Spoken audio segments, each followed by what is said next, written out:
Good evening, sports fans! Crobat for the win of the TheTokenMinorities here today with a major announcement. So a viral Twitter campaign started by my good friend Garchomp the Goat, yes, the Goat, helped to reach out to Chris Hansen, the man who started To Catch a Predator and its sequel, Hansen vs. Predator, and he helped convince him to follow me on Twitter. Chris Hansen has always been a personal hero of mine, and the day I saw Chris Hansen followed you on Twitter was quite possibly one of my best in a long time. Thank you to Chris Hansen for not only following me, but just being such a super chill guy. Keep catching predators and keep up the excellent investigative work, man. I can now retire on YouTube, guys, because frankly, I think I've reached my peak and I want to quit while I'm on top. Thanks for the memories, guys. I'm gonna have a seat right over there and enjoy my retirement. Peace.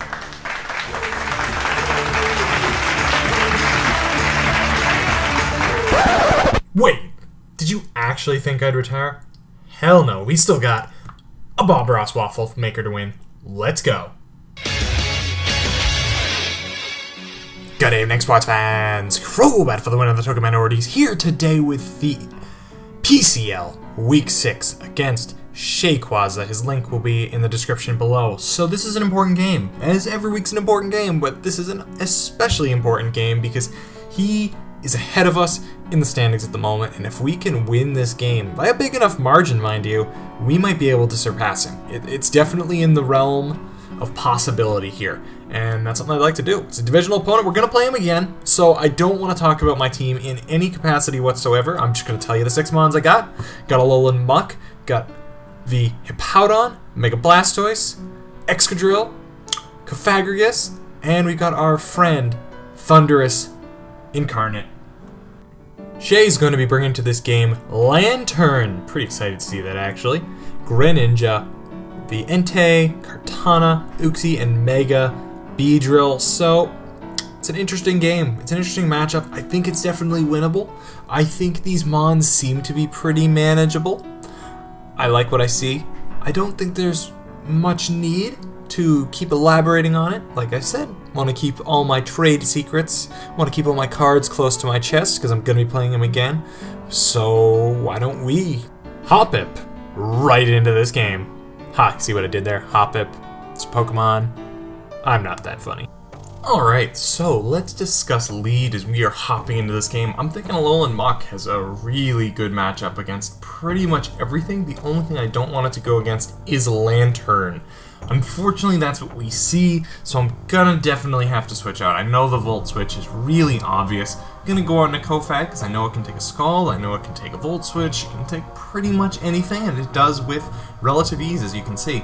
So Cofag is at about half health right off the bat, which is not ideal. However, not the end of the world.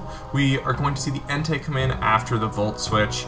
I'm gonna Will-O-Wisp. That was, you know, pretty obvious, but I also knew if he went into something else, we could have burned it. I also knew we have virtually the best switch to Entei in the planet, and that being this Blastoise, because it literally counters it. Okay, there is nothing that Entei can do that can touch that Blastoise. So even though it put me in a weird position where I Will-O-Wisp an Entei, I also checkmated it and was able to get this Dragon Pulse off, which even to a Lantern does just about half, which is fantastic for me, because that thing cannot get any recovery. I don't see any leftovers.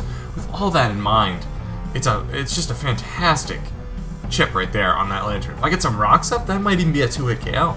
See if we can get those up later. We got the Cofag back in the game. I want to save Mummy if I can for Kartana, and there's no reason to stay in when there's Entei and I have the perfect counter being this Blastoise. He basically loses momentum every time he brings it in, which is just amazing.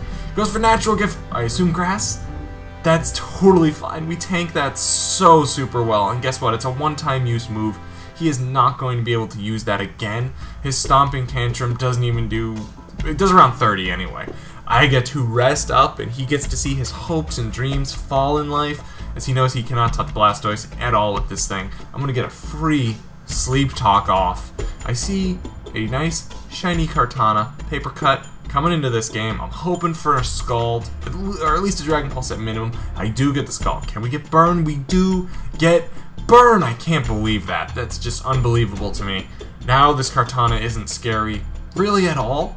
You still got to be careful. If it sets up a little bit, we'd be in a little bit of trouble. But at the end of the day, it's pretty awesome. I'm going to go to Kofag because I want to bait out its Z move. I want to get it out of the way because I know it probably has one. I also know that if he uses any attack that's not his Z move, he's going to get Mummy. And if he is max speed or if he is max attack, he's going to get a whole bunch of boosts. And I don't want to deal with Beast Boost. Let's just let Kofag go down. It's too weak to do much more this game. And like I said, baited out his Z move. So that works fine. That works fine. It's fought it off. It did its job. It took a few attacks that it needed to do. And he does still have the Beast Boost. Not a big deal. Basically forces me to go to the thing on my team that outspeeds it. And that is Thunderous Incarnate. I can go for a hidden power. What type is it? Tune in next week to find out. No, I'm just kidding. I'm not revealing it. There was no need to. Here's a Mega Beedrill. Mega Beedrill is a threat, which is why I have this Rocky Helmet Hippowdon here, and that's not a secret because it's going to show Rocky Helmet any moment now. He, I believe, is going to go for the Poison Jab, which is terrific for Hippowdon because Hippowdon will literally eat 379 of those for breakfast, lunch, and dinner. Actually, dinner eats 380 of them in order to stay healthy. So, he U-turns. Fine. It's going to do a little bit because obviously it's not resisted, but we are already chipping about half damage off that Beedrill. And if we could set some rocks up, which we do right here, it's basically gone when it comes back in. It can't come in twice. If he has defog on his Beedrill, I personally think that's really not good. So if he does, that's fine. He can waste a turn defogging. I'll just set my rocks back up and then he will not be able to defog a second time. So this works out nicely. We got Sand Up. We got it chipping away the Lantern. We got a Alolan Muck here. I didn't want it to get burned, which is why I wanted Kofag to take this thing on a little bit more early game.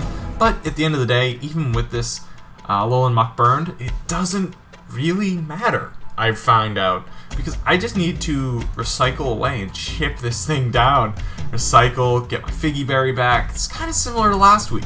Not quite as bad and not quite as stally, but it wasn't a timer stall, but it's still, hey, we get to recycle a little bit. We get to watch this thing get worn down. I get a Poison without even using Poison Touch. Can you just see how much I love this mod? Alolan Muck is fantastic in format. I have loved it so much. Now Poison's going to take this thing out. Fantastic. That thing was harassing my team early on. It was pretty good typing. It also had a Shayquaza Berry, by the way. So that would have been terrible if I used a ground type move against it. Now here we see the Mega Beedrill, gonna go into Kaz, fresh out of the frozen food section. He's here, gonna set up the Sandstream, which is going to really annoy that bee as well. He defogs. Like I said earlier, that doesn't faze me at all. I literally will just set up more rocks right now if I want to, and that bee will not be coming back in at all.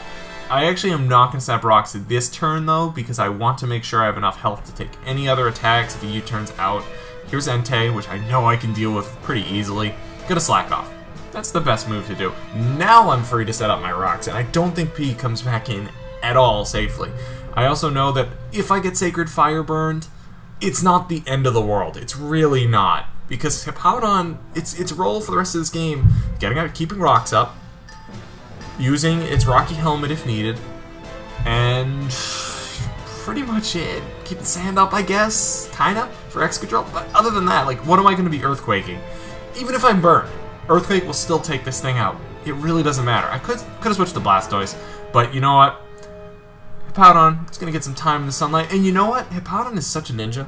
Doesn't even get burned after 3 turns Sacred Fire in a row. I don't think he got 1 Sacred Fire burn this game, so that's pretty lucky in my part. That's very rare. I'm really kind of disappointed because I think that means I will not be winning the Powerball this week because I've already used up all of my luck. So yeah, I wasted money on Powerball tickets. Fantastic, guys. But at least I got something out of it. I get no Sacred Fire burn. Fantastic. So sending in a Alolan Muck against the Greninja, we are gonna get crit, which is pretty bad. But we barely live because Alolan Muck is a god. And Hydro Pump's gonna bring us down again. Gonna get the Recycle off. Now, I kind of see this as an opportunity to just Life Orb stall him. Seriously.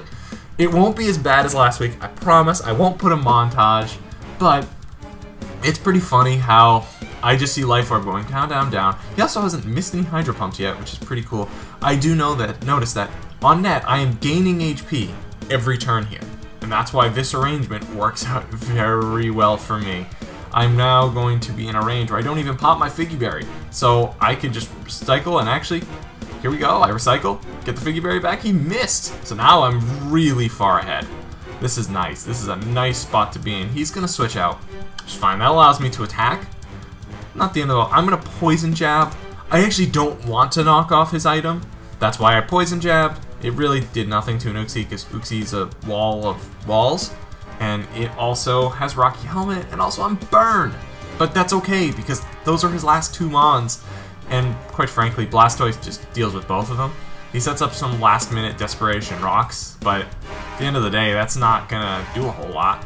He's going to U-turn, going to definitely Sleep Talk here, because that's the thing to do. He's going to go to Mega B. It's dead to rocks, as I predicted. Totally cool with that. That's a big offensive threat out of the way. We're going to Sleep Talk, and guess what? By our luck, we get rest. On the one turn it doesn't matter, I will take it. That is totally fine. We could have done nothing that turn anyway. Yeah, give me rest on that turn. That's fine. Blastoise needs a little extra sleep. I know I do too, so that's pretty symbolic. Go to Hippo on this Greninja. I know Grass Knot's coming, but I want to set up the sand. I want to finish this game. I want to try to outspeed this thing with Excadrill. What I don't want to happen is get crit again with Hydro Pump, get rocks with my Alolan Muck, and burn, and just be in a bad position again. So I want to KO this thing with Excadrill. He could go to Uxie, but I don't think that's very likely. So he's going to actually Water Shuriken. He's going to come with that out of the blue. It was in the back of my mind, but I knew I'd be able to live it like the majority of the time. So I decided to take the risk rather than risking Alolan Muck going down.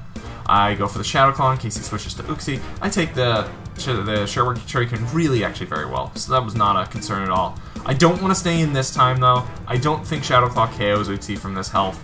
Probably not if it's physically defensive.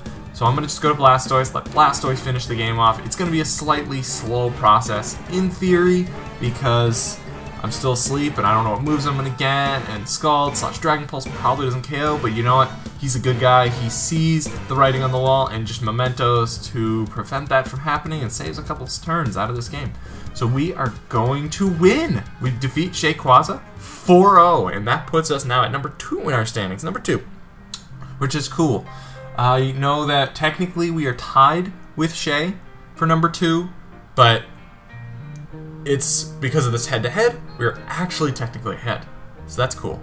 Doesn't really mean much. There's a lot of game left in this season, but I'm very proud of the effort that my mom's put into that. I think we all did really good. I think it was a fun time. We did well. Good game. Alrighty, guys. I think we're pretty much good to go today. That's all I have to say. I've said my piece. No hug for me? Oh yes, of course, Chris. Thank you for helping to guide us to victory today. Alrighty, friends. We got another much-needed game next week. We will see you then. Peace.